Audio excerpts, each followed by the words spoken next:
పనే దైవం అనుకుంటే నీకు ఏ దేవుడు అవసరం లేదు.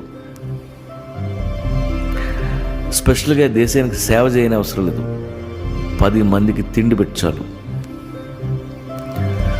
సొసైటీని సీరియస్గా తీసుకోవద్దు. లుచ్చాలు లఫుట్లు తప్ప ఎవరున్నారు అక్కడ? పని చేసుకో, దాచుకో, అమ్మ నాన్నని నాన్న వాళ్ళని చూసుకో.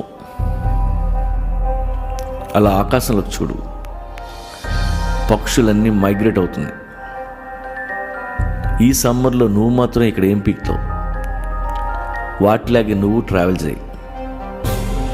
అలా తిరిగిరా. బోల్డ్ ఎంత ప్రపంచం ఉంది.